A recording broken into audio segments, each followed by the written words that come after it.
ಕಾಲ್ನಡಿಗೆಯಲ್ಲಿ ನಾರುಮಡಿ ಉಟ್ಟು 3 ಮಂದಿ ಹೊರಟಿದ್ದಾರೆ. ಇತ್ತ ಪೌರರೆಲ್ಲ ಆಕ್ರೋಶಭರಿತರಾಗಿ ನಾವು ಬರ್ತೇವೆ ನಮ್ಮನ್ನು ಕರ್ಕೊಂಡು ಹೋಗು ಅಂತ ಹಿಂಬಾಲಿಸ್ಕೊಂಡು ಬರ್ತಾ ಇದ್ದಾರೆ. ಏನು ಮಾಡಿದರೂ ಕೂಡ ಅವನಿಗೆ ಕೊನೆಗೆ ಅವರ ಸ್ಥಿತಿಯನ್ನು ನೋಡಿಕೊಂಡು ಏನಾದರೂ ಅವರಿಗೆ ಸಮಾಧಾನ ಹೇಳೋಣ ಅಂತ ನಿಂತರೆ ಏನು ಮತ್ತೆ ಇಲ್ಲೇ ನಿಂತಿದ್ದಿ, ನಿಲ್ಲುವ ಯೋಚನೆ ಉಂಟಪ್ಪ ನಾನು ಇಲ್ಲೋ, ಅವರು ಕರೆದ್ರು ಅಂತ ಅಂದುಕೊಂಡು ಅಂತ ದಂಡದಲ್ಲಿ ಒಂದು ಪೆಟ್ಟುಕೊಂಡು ನಡೀಲಿಂದ ಅಂತ ಹೊರಟಿದ್ದಾರೆ. ಹೀಗೆ ಹೋಗುವ ಸಂದರ್ಭದಲ್ಲಿ ಅವನ ಹರಿಶ್ಚಂದ್ರನ ಸ್ಥಿತಿಗತಿಗಳನ್ನು ಕಂಡಂತಹ ವಿಶ್ವೇ ದೇವತೆಗಳು 5 ಮಂದಿ ಕೃಪಾಳುಗಳಾಗಿ ಎಂಥ ಕೆಲಸ ಮಾಡ್ತಾರೆ ವಿಶ್ವಾಮಿತ್ರರು.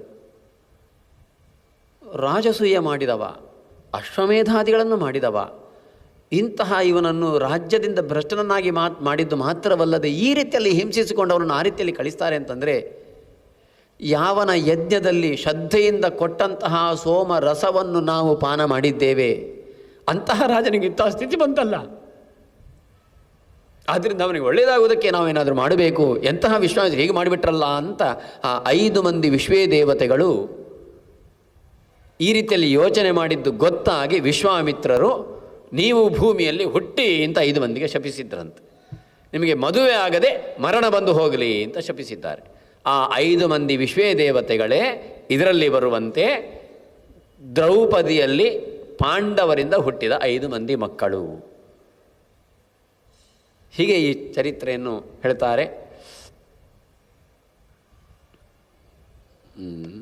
ದ್ರೌಪದಿ ಗರ್ಭಸಂಭೂತಾ ಪಂಚವೈ ಪಾಂಡುನಂದನಾ ಏತಸ್ಮಾತ್ ಕಾರಣಾತ್ ಪಂಚ ಪಾಂಡವೇಯ ಮಹಾರಥಾ ನದಾರ ಸಂಗ್ರಹಂ ಪ್ರಾಪ್ತಾ ಶಾಪತ್ತಸ್ಯ ಮಹಾಮುನಿ ಅಂತ ಹೀಗೆ ಅದರ ಚರಿತ್ರೆಯನ್ನು ಇಲ್ಲಿ ಬರುವ ಕಥೆ ಈ ಕ್ರಮ.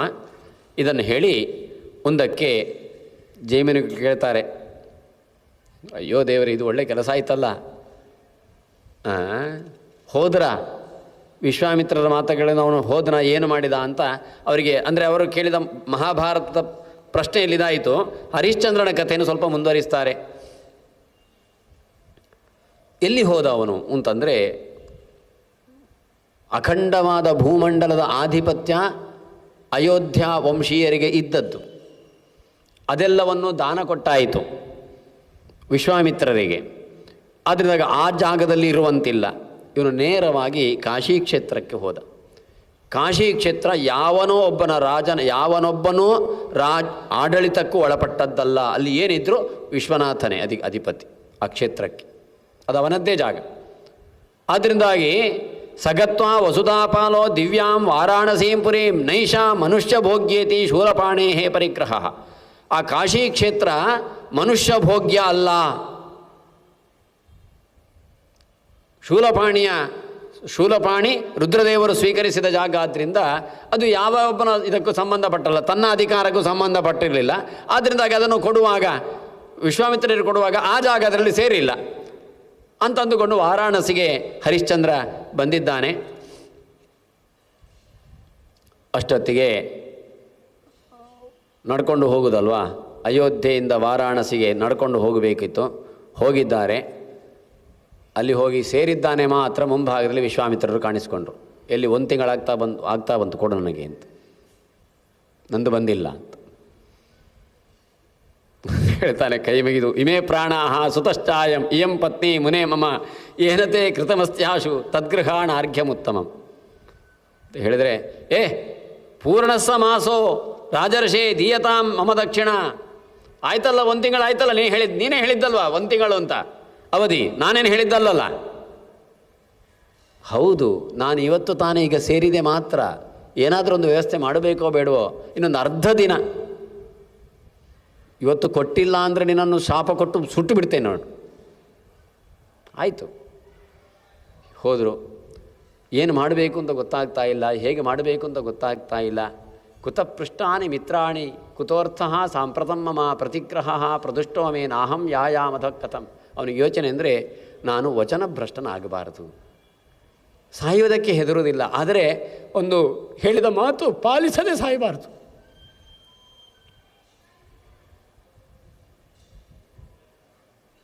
ಯಾಕಂದರೆ ಬ್ರಹ್ಮಸ್ವವನ್ನು ಅಪಹಾರ ಮಾಡಿದವ ಕ್ರಿಮಿಯಾಗಿ ಹುಡ್ತಾನೆ ಅಂತುಂಟು.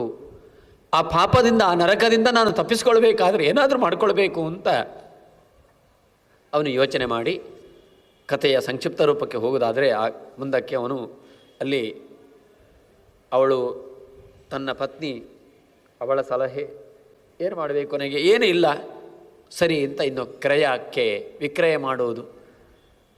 ಅವಳು ಹೇಳ್ತಾಳೆ, ವಿವಾಹದ ಪ್ರಧಾನ ಉದ್ದೇಶ ಪ್ರಜಾಯೈ ಅಂತ ಮಕ್ಕಳನ್ನು ಪಡೆಯುವುದು.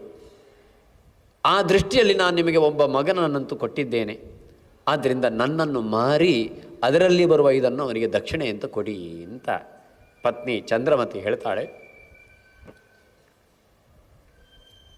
ಒಮ್ಮೆ ಮೂರ್ಛಿತನಾಗ್ತಾನೆ. ಆದರೆ ಏನು ಮಾಡಲಿಕ್ಕೆ ಆಗೋದಿಲ್ಲ.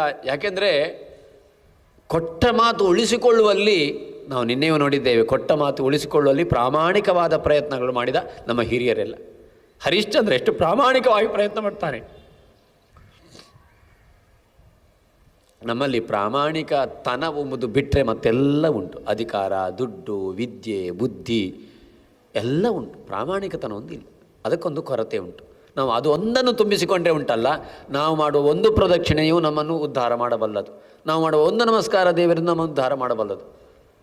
ನಮ್ಮಲ್ಲಿ ಅದು ಒಂದು ಇಲ್ಲದೆ ನಾವು 1000 ದೇವರನ್ನು 1000 ರೂಪದಲ್ಲಿ 1000 ದಕ್ಷಿಣೆ ಕೊಟ್ಟು 1000 ಪ್ರದಕ್ಷಿಣೆ ನಮಸ್ಕಾರ ಮಾಡಿದರು, 1000 ಆಹುತಿ ಕೊಟ್ಟರು ನಮ್ಮ ಉದ್ಧಾರ ಆಗಲಿಕ್ಕೆ ಸಾಧ್ಯವಾದಷ್ಟು ನಾವು ಆದಷ್ಟು ಪ್ರಾಮಾಣಿಕತನವನ್ನು ಬೆಳೆಸ್ಕೊಳ್ಳಿಕ್ಕೆ ನಾವು ಪ್ರಯತ್ನ ಪಡಬೇಕು. ನಮ್ಮ ಹಿರಿಯರೆಲ್ಲ ಅದಕ್ಕೋಸ್ಕರ ನಾವು ನೆನಪಿಸಿಕೊಳ್ಳೋದು ಯಾಕೆ ಅವರನ್ನೆಲ್ಲ ಅಂದರೆ ಪ್ರಾಮಾಣಿಕವಾಗಿ ಬದುಕಿದಂತಹ ಚೇತನಗಳೆಲ್ಲ. ಹರಿಶ್ಚಂದ್ರ ಇರ್ಬೋದು, ನಳ ಇರಬಹುದು, ಇಂತಹ ಇವರು ಮುಂದಕ್ಕೆ ಚಂದ್ರಮತಿಯನ್ನು ಮಾರಿದ. ಅಷ್ಟೊತ್ತಿಗೆ ಒಬ್ಬ ಕಾಣಿಸ್ಕೊಳ್ತಾನೆ ಬ್ರಾಹ್ಮಣ, ಶ್ರೀಮಂತ. ನಾನು ಶ್ರೀಮಂತನಿದ್ದೇನೆ, ದುಡ್ಡು ಉಂಟು ನನಗೆ ಒಳ್ಳೆ ಹೆಂಡ್ತಿದ್ದಾಳೆ, ನಿನ್ನ ಹೆಂಡ್ತಿ ಬೇಕು ಅಂತ ಅಲ್ಲ ನನಗೆ, ಆದರೆ ಅವಳಿಗೆ ಕೆಲಸ ಮಾಡಲಿಕ್ಕೆ ಆಗೋದಿಲ್ಲ, ಅಷ್ಟು ಕೋಮಲೆ ಅವಳು. ಹಾಗೆ ನಾನು ನಿನಗೆ ಎಷ್ಟು ಬೇಕೋ ದುಡ್ಡು ಕೊಡ್ತೇನೆ, ಕೊಟ್ಟು ಬಿಡು ಅಂತ. ಸರಿ ಅಂತ ಅವನು ದುಡ್ಡು ಕೊಟ್ಟಾಕೊಂಡು ಅದನ್ನು ವಿಶ್ವಾಮಿತ್ರರಿಗೆ ಕೊಟ್ಟಾಯಿತು. ಮುಂದಕ್ಕಾಗುವಾಗ ಪಕ್ಷಿಗಳು ಹೇಳ್ತಾ ಇದ್ದಾರೆ, ಇನ್ನೇನು ಮಾಡಬೇಕು, ಎಲ್ಲ ಹೋಯಿತು. ಇದು ಇಲ್ಲಿ ತನಕದ್ದಾಯ್ತು, ಇನ್ನು ಬಡ್ಡಿ ಬೇಕೋ ಬೇಡೋದಕ್ಕೆಲ್ಲ ಇಷ್ಟು ಸಮಯ ಬಿಟ್ಟಿದ್ದೇ ಇಲ್ಲೋ, ಇಲ್ಲ ಒಂದು ಸ್ವಲ್ಪ ಸಮಯಗಳಿಗೆ, ನಿಮ್ಮ ದಿವಸ ಪೂರ್ತಿ ಆಗಲಿಲ್ಲ, ಸ್ವಲ್ಪ ಸಮಯ ಉಂಟು, ಸರಿ ಆಯಿತು. ಅಷ್ಟೊತ್ತಿಗೆ ಒಬ್ಬ ತನ್ನನ್ನೇ ತಾನು ಮಾರುವುದು ಅಂತ ಅದಕ್ಕೊಂದು ಲಕ್ಷಣಗಳು, ಮಾರುವುದಾದರೆ ಹೇಗೆ ಮಾಡಬೇಕು ಲಕ್ಷಣಗಳೆಲ್ಲ ಉಂಟು. ಆ ಕ್ರಮದಿಂದ ದರ್ಭೆಯನ್ನು ಇಟ್ಟುಕೊಳ್ಬೇಕು, ನನ್ನನ್ನು ಅಂದರೆ ಅದು ಆ ರೀತಿಯಲ್ಲಿ ಕಾಣಿಸಿಕೊಂಡ್ರೆ ಇದು ಮಾರುವ ಸೊತ್ತು ಅಂತ ಲೆಕ್ಕ. ಹೀಗೆ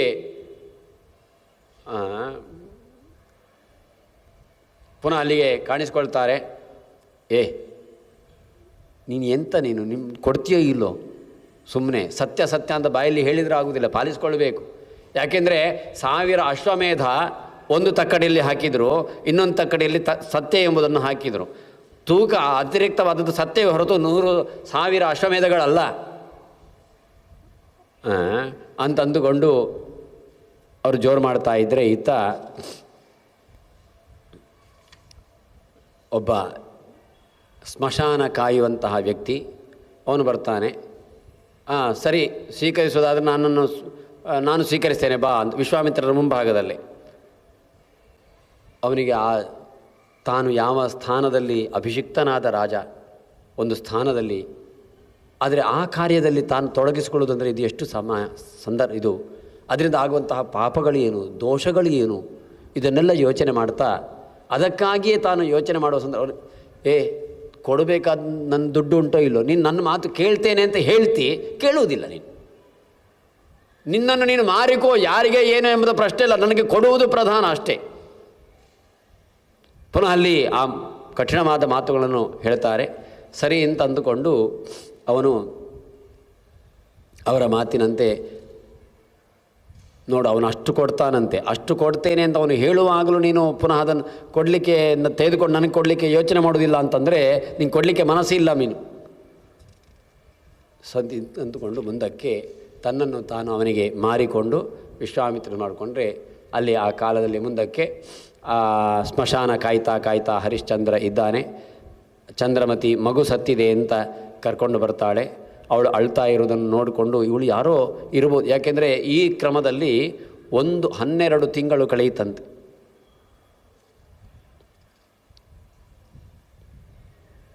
ಅಲ್ಲಿ ಅವನು ವಿಭಾಗ ಹೇಳ್ತಾನೆ, ನೋಡಪ್ಪ, ಬಂಧ ದ್ರವ್ಯದಲ್ಲಿ 12 ಇದರಲ್ಲಿ 6 ಭಾಗ ನನಗೆ ಬರಬೇಕು. ಇನ್ನು 6 ಭಾಗದಲ್ಲಿ ಇಷ್ಟೆಲ್ಲ ತ್ರಯಸ್ತು ಭಮ ಭಾಗಾಸ್ಯು ದೌಭಾಗವು ತವ ವೇತನಂ, 2 ಭಾಗ ನಿನಗೆ ಅದು ಸಂಬಳ ಅಂತ. ಹೀಗೆ ಅದನ್ನೆಲ್ಲ ವಿಭಾಗ ಮಾಡಿ ಅವನು ಹೋದರೆ ಸರಿ. ಅಲ್ಲಿಗೆ ಕರ್ಕೊಂಡು ಬರ್ತಾಳೆ. ರೋಹಿತ ತಾನು ಸತ್ತಿದ್ದಾನೆ ಅಂತ ತಿಳ್ಕೊಂಡು ದುಃಖ ಪಡ್ತಾಳೆ. ಅವಳಿಗೆ ಅವನ ಪರಿಚಯ ಆಯಿತು, ಇವನೇ ಹರಿಶ್ಚಂದ್ರ ಅಂತ ಅವನ ಮಾತುಗಳ ಮೂಲಕ ಅವನ ಕೃತಿಗಳ ಮೂಲಕ ಅರ್ಥವಾಯಿತು. ಅವನಿಗೆ ಇವಳು ಅಂತ ಅರ್ಥವಾಯಿತು.